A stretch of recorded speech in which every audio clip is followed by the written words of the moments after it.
Joy University, best emerging university in South India. For admissions, contact. రాలేదు. ఆ తర్వాత ఆ మెల్లిమెల్లిగా టైంలో ఒక్కొక్కరు మేము ఆయన హీరో అని మేము అట్లా చేయలేరు. ఈ స్క్రిప్ట్కి ఈయన ఫిట్ అవుతున్నాడు, సో ఫిట్కి ఆటోమేటిక్గా హీరో ఆయననే అని అట్లా ఆలోచించి చేసాం. అది ఈ పిక్చర్లో హీరో ఎవరు లేరు, స్క్రిప్ట్ ఈజ్ ద హీరో. ఆ స్క్రిప్ట్కి అది చేస్తే ఆటోమేటిక్గా ఆయన కూడా హీరో అయిపోయిండు. ఆయన మంచి కోఆపరేట్ చేశాడు అండ్ పబ్లిక్ కూడా చాలా నచ్చింది. అది రాజేంద్రుడు గజేంద్రుడు సినిమా, ఒక రాజేంద్ర ప్రసాద్ని పెట్టారు, గజేంద్రుడు అని ఒక ఏనుగుని పెట్టారు. ఏనుగుని కూడా సినిమా మొత్తంగా రన్ చేయడం అనేది అది ఇంకొక రిస్క్, ఛాలెంజింగ్ అనిపించలే? అదే డిస్కషన్స్లో ఏంటంటే కొంచెం డిఫరెంట్ చేయాలని ఫస్ట్ నుంచే మా కోరిక. మేము ముగ్గురం అదే అనుకున్నాము. యానిమల్స్ పిక్చర్ది దేవర్ ఫిల్మ్స్ అని ఒకటి ఉండే, అన్ని టోటల్ యానిమల్ మీద తీస్తుండే పిక్చర్. అది తీసుకున్నాం కొంచెం. సో ఇట్లా దీనిలో ఏనుగు ఉంటే ఎట్లా ఉంటుంది, ఆ టైంలో ఏనుగు కూడా మాకు అక్కడ దొరికింది. సో దీంతో తీస్తే ఎట్లా ఉంటుంది అది కూడా ఒకటి చేసేసాం. ఆ స్టోరీ స్క్రిప్ట్ అట్లా చేసాం. సో పర్మిషన్లు అవన్నీ తీసుకోవాల్సి ఉంటుంది. గజేంద్రుడిని అంతా చేసాం. అది ఆ ఏనుగు కూడా రియలీ చాలా ట్రైన్డ్. అక్కడ దేవర్ ఫిల్మ్స్ నుంచే తెచ్చాము, మద్రాస్ నుంచి. అక్కడ నుంచి ఇక్కడికి పట్టుకొచ్చి ఇక్కడ పట్టుకొచ్చి అదంతా హైదరాబాద్లోనే జరిగింది. హైదరాబాద్లో జరిగిందంట. సో అంతా ఇంత చిన్న ఆ టైంలో ఆ ఏనుగు ఏజ్ ఓన్లీ 3-4 years. ఓకే, చిన్న ఇది ఉండేది. కానీ ఏం చేస్తే అది చేస్తుండే. అంటే మన ఇన్సాన్ భాష అర్థమైందని. ఓకే, కాకుండా అక్కడ నుంచి వచ్చింది, మద్రాసు నుంచి వచ్చింది కాబట్టి అక్కడ తమిళ్, బట్ ఇక్కడేమో మీరు తెలుగు మాట్లాడాలి, దాన్ని కమ్యూనికేట్ చేయాలి. ట్రైనర్ వచ్చాడు, ఉన్నాడు, ట్రైనర్ ఆయన నేర్పించిండు అంతా. సో మనం ఇట్లా చేస్తే ట్రైనర్ కూడా చెప్తుండే ఇట్లా చేస్తుండే. ఆ దోశ తినేది అది ఎట్లా చేసేది ఆ టైంలో. అవును కదా, ఏదో మనకి లక్కీ లాటరీలో ఇంకోటి ఏదో గిఫ్ట్ వస్తుంది, కార్ వస్తుంది, బండి వస్తుంది అంటే కాదు, గజేంద్రుడు వచ్చాడు అంటే. సో అందులో నీట్ కామెడీ ప్రతి దాంట్లోనూ కూడా. ఇప్పుడు మాయలోడు కావచ్చు, కొబ్బరి బొండం కావచ్చు, ఎక్కడ వల్గారిటీ అనేది లేకుండా. లేదండి, ఏ ఫిలింలో మేము ఎప్పుడు అనుకోలేదు వల్గారిటీ ఏముండదు. Only comedy, family. అంటే మా టైంలో ఆ టైంలో ఏంటంటే 2 years బాయ్ నుంచి 70 years అందరు కలిసి ఒక్కటేసారి అందరు చూడాలి. ఇప్పుడు ఎట్లా అయిందంటే జనరలీ ఒక ఫాదర్ సన్ కూడా పిక్చర్ చూడాలంటే కొంచెం ఇది అవుతుంది. ఆ టైంలో అట్లా అనుకొని మేము స్టార్ట్ చేస్తాం. అంతా ఫ్యామిలీ కలిసి కూర్చొని చూడాలి అంటే అలాంటి అట్లా మూవీస్ చేస్తేనే చూస్తారు, లేకుంటే లేదు. ఇప్పుడు అలాంటి పరిస్థితి లేదు కదా. ఇక మనం ఏం చేస్తాం దానికి, ఇక పరిస్థితి అంతా మారుస్తుంది. ఇప్పుడు వచ్చిన జనరేషన్ థాట్ వేరేగా అయిపోయింది.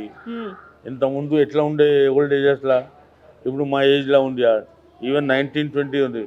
మ్యారేజ్ కోసం వెళ్తే కూడా ఫాదర్ చెప్తేనే చేసుకోవాలి, నో అని చెప్పడానికి లేదు అక్కడ. ఇప్పుడు అట్లా కాదు కదా.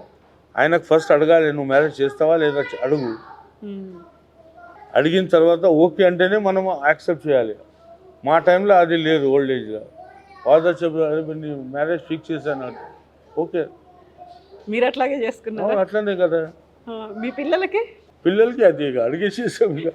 ఓకే, ఇప్పుడు కానీ పిల్లలు కూడా సపోర్ట్ ఇచ్చారు. అడిగి అంటే పోయి చూసుకోండి, మనం చూసుకొని మీకు నచ్చితే చెప్పండి, అప్పుడు ఓకే చెప్పండి. కామెడీ సినిమాలు మీరు అన్ని తీసిన తర్వాత ప్రతి సినిమాలోనూ కామెడీ లైన్ అనేది ఉండేది కదా. ఇప్పుడు చూస్తున్నటువంటి సినిమాల్లో కామెడీ అనేది మిస్ అవుతుందా? కామెడీ ఇంకొక రూపంలోకి వచ్చిందంటారా? ఇప్పుడు కొంచెం డబుల్ మీనింగ్స్ ఇవన్నీ వస్తున్నాయి కదా, కొంచెం పబ్లిక్ ఇక ఆ ఓల్డ్ కామెడీ వెళ్ళిందండి, లేదు. ఇప్పుడు ఓల్డ్ కామెడీ కొంచెం డిఫరెంట్ ఉంది. ఇలా కూడా మనకు గుర్తు వస్తే అది మైండ్లో సెపరేట్ ఉంటుంది. ఇప్పుడు వచ్చింది ఒక్కసారి నవ్వుతాం, దాని తర్వాత మళ్ళీ మర్చిపోతాం. ఓల్డెన్ డేస్ కామెడీ ఇవన్నీ టోటల్ సెపరేట్ ఉండేది. దానికి ఒక మెసేజ్ ఉంటుండే, ఈ డైలాగ్కి ఒక మెసేజ్. ఇప్పుడు అన్నీ లేదు, ఒక మాట మీద మాట బస్, అంతే.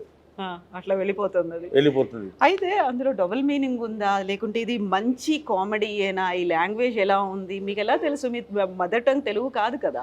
లేదు, అంటే కృష్ణారెడ్డి ఉన్నారు కదా నాతో, నమ్మకం అంతా నమ్మకం. ఆయన ఏం చేసిందే నేను చేసే. మరి ఇందులో డబుల్ మీనింగ్ ఉండదు, ఇందులో ఇంకొక రకమైన కృష్ణారెడ్డి కూడా ఇష్టం లేదు కదా.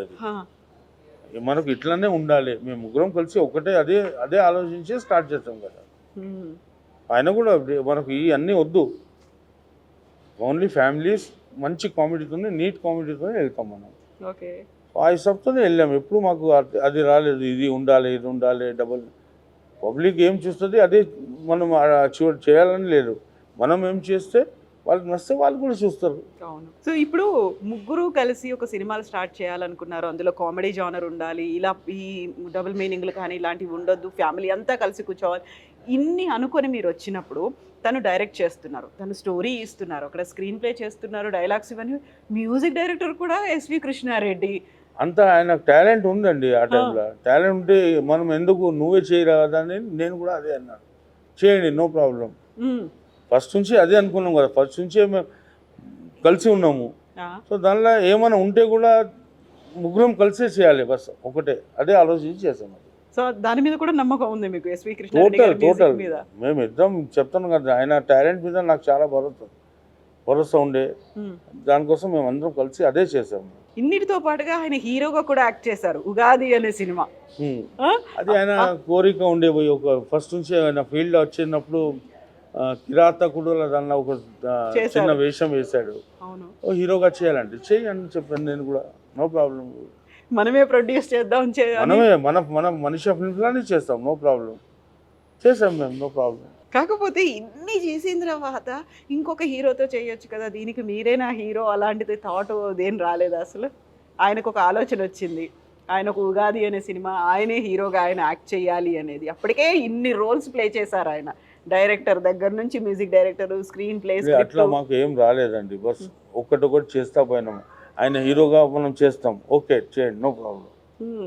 నేను ఎప్పుడు నో అని కృష్ణారెడ్డికి నేను ఎప్పుడు నో అని ఏ మాట మీద చెప్పలేదు నేను. ఓకే, ఆయన music okay done, direction okay done, bus అందరం కలిసి చేయాలి. ఆ సక్సెస్ దొరికింది మాకు. ఆ తర్వాత ఎందుకు మళ్ళీ ఇప్పుడు అదే కాంబినేషన్ అనేది కంటిన్యూ అవ్వలేదు? అట్లా ఏం లేదు. దాని తర్వాత ఇక నేను కొంచెం ఫిలిం వేరే బిజినెస్ కోసం నేను బయటికి వచ్చాను. మళ్ళీ నా సన్ కూడా ఈ దానిలో వచ్చారు. సో మేము సెపరేట్గా అది కూడా ఒక 5-6 years తర్వాత స్టార్ట్ చేసాం. ఫస్ట్ 97 వరకు మేము ఇద్దరం కలిసే ఉన్నాం. దాని తర్వాత నేను బయటికి వచ్చేసాను. మనీషా ఫిల్మ్ ఇప్పుడు అయిపోయిన 10 films. ఇక నాకు కొంచెం వేరే బిజినెస్ ఉంది అని నేను బయటికి వచ్చేసాను. మీకు ఎప్పుడు అనిపించలేదా మీరు కూడా సినిమాలో ఒక రోల్ చేయాలి, ఎక్కడైనా చిన్న చిన్న రోల్స్? అది కృష్ణారెడ్డి సెంటిమెంట్ గా చేశాను కదా, అన్ని మూవీస్ లో ఉన్నాను కదా. కానీ ఫుల్ ఫ్లెడ్జ్డ్ గానే నాకు అంత యాక్టింగ్ లో అంత లేదు కదా. ఏదో చిన్న రోల్ అంటే ఎక్కడో కూర్చోవడం, ఏదో కృష్ణారెడ్డికి సెంటిమెంట్ ఉండే, ఏదో సంథింగ్ ఇక్కడ కనిపించాలి, మీరు ఉండాలి అంతే. నేను ఆ రోల్ నుంచి చేసేసాను. అంటే కృష్ణారెడ్డి గారికి ఒక హీరోగా చేయాలన్నట్టుగా మీకు కూడా ఒక క్యారెక్టర్ ఒకటి ఏదో? లేదు, అట్లా ఎప్పుడు రాలేదు. నేను యాక్టింగ్ చేయాలని నా మనసులో ఎప్పుడు రాలేదు. అట్లా ఉంటే నేను కూడా చేస్తుండే, కానీ యాక్టింగ్ ఫ్లెడ్జ్గా క్యారెక్టర్ చేయాలని లేదు. ఆ క్యారెక్టర్ ఓన్లీ బస్ కనిపించాలని ఆ రోల్సే చేశాను. బీయింగ్ ఏ మార్వాడి ఒక ప్లస్ ఏంటంటే అన్ని ఫిల్మ్స్ ఏమైందంటే ఆ టైంలో ఏ ఫిల్మ్లో యాక్ట్ చేస్తే ఒక సెంటిమెంట్, అది ఏ ఫిల్మ్లో ఇట్లా కనిపిస్తే అది హిట్ అయిపోతుంది. సో ఇట్లా నాకు బయట పిక్చర్స్ కూడా వచ్చినాయి. సో బయట పిక్చర్స్ కూడా నాకు చేశాను నేను, అవి కూడా హిట్ అయినాయి. నేను మాంగళ్య అనే పవిత్ర బంధం, జై బజరంగ్ బలి, ఇట్లా అది వాళ్ళు వచ్చి అది చేయమంటే చేసేసారు. ప్రతిదీ చిన్న చిన్న రోల్, చిన్న జస్ట్ 1 minute రోల్, అలా ఇలా కనిపించాలా కనిపించి వెళ్ళిపోవాలి బస్. పెద్ద డైలాగ్స్ ఉండవు, ఏమి ఉండదు. ఎందుకంటే తెలుగు కొంచెం ప్రొనౌన్సియేషన్ ప్రాబ్లం వస్తుంది కదా, సో వాళ్ళకి ఎందుకు ప్రాబ్లం రాకూడదని ఇట్లా చేశాను. ఇన్ని ఒక నార్త్ ఇండియన్, మీరు మార్వాడి తెలుగు సినిమాలే తీశారు, మనీషా ఫిల్మ్స్ అని పెట్టుకుని అన్ని తెలుగు సినిమాలే. హిందీలో తీయాలి అనే ఆలోచన ఎందుకు రాలేదు? వచ్చిందండి, అది కూడా ఆలోచించిన, కానీ ఆ టైంలో బడ్జెట్ ఇవన్నీ, మళ్ళీ అక్కడ టచ్ లేదు, ఎవరు ఎట్లా చేస్తారు ఏమో, ఇక అక్కడ వెళ్ళలేదు. ఇక్కడే మనకు సక్సెస్ దొరికింది, అక్కడ ఎందుకు వెళ్ళాలి? మళ్ళీ ఇదే ముగ్గురు కాంబినేషనే హిందీలో కూడా ట్రై చేద్దామని అనుకోలేదు అసలు? ఇప్పుడు అనుకున్నాము, కానీ అది కలిసి రాలేదు. అది ఎవరితో చేయాలి, ఏం చేయాలి, బడ్జెట్ ఎక్కువ అవుతుంది, ఈయనతో చేస్తే ఇంత. ఆ టైంలో హిందీ చాలా బడ్జెట్ ఫిల్మ్స్ వచ్చినాయి కదా, సో ఆ బడ్జెట్ మాకు ఇది చేయలేదు. అనుకున్నాం చాలా స్టోరీస్, ఈవెన్ శుభలగ్నం హిందీలో చేయాలని చాలా ఉండేది. జగపతి బాబు హిందీలో చేయాలని, ఆ స్టోరీ హిందీకి మంచిగా ఉంటుందని మేము ఆలోచించాము. అది కానీ చలో ఇప్పుడు హిందీకి ఆ ఫీల్డ్లో ఎక్కడ వెళ్తామని ఆ రైట్స్ అమ్మేసాము. సో అది హిందీలో చేశారు, అనిల్ కపూర్ చేశారు జుదాయి అని, అది కూడా పెద్ద హిట్ అయింది. మేము వెళ్ళలేదు.